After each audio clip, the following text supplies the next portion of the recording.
มือที่27รอบที่1ในโปรเจกต์ปันพอร์ตจาก500ไปสู่2,000ตอนนี้ค่อยก็อยู่ที่หน้ากระดานเทรดของ Vectrade เนาะอยู่ในหน้ากราฟ BNB จึงในมือที่27นี้ค่อยจะใช้กราฟของ BNB ในการปั่นมาเบิ่งกันว่าค่อยจะใช้เวลาดุลเท่าใดในการเก็บกำไรจึงเก็บ 5% ในต้นทุนเก่าคือเก่าเนาะซึ่งตารางตอนนี้เข้าบ่ได้เนาะเดี๋ยวเราจะมาเก็บกันเลยจะเริ่มในออเดอร์นี้เลยเนาะ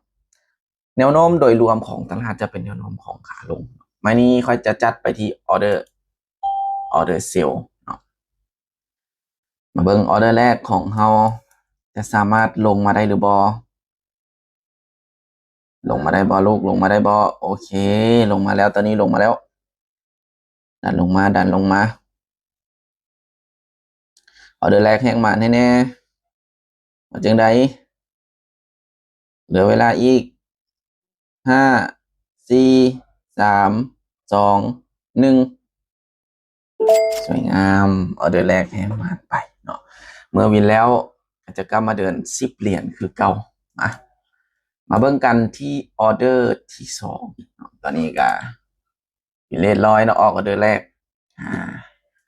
มาออเดอร์ที่2เลยเห็นขายลงมาหลายเนี่ย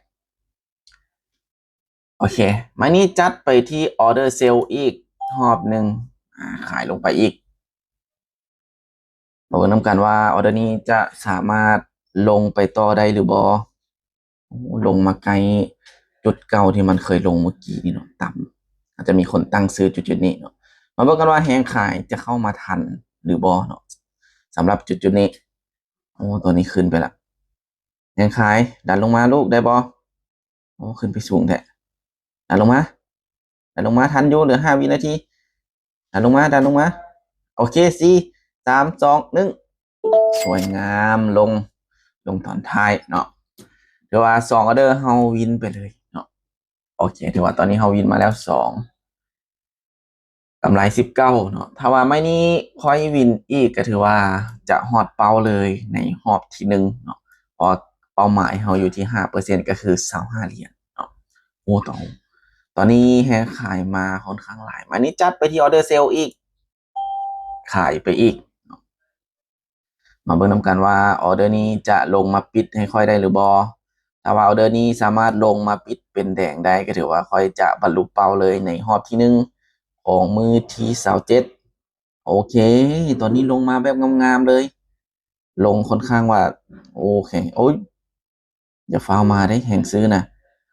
ลงงามขนาดนี้ลงไปลูกเดี๋ยวเวลาอีก5 4 3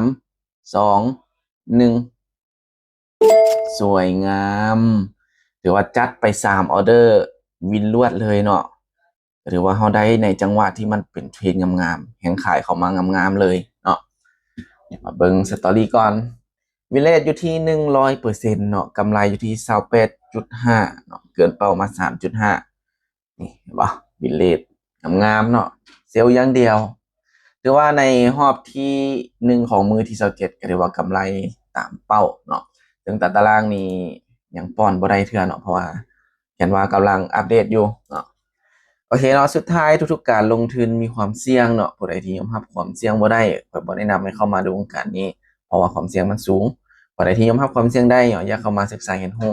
แต่บ่รู้จะเริ่มต้นจากหยังเนาะสามารถทักเข้ามาปรึกษาก็ได้ขอให้พร้อมให้คำแนะนำสำหรับคลิปนี้บ๊ายบาย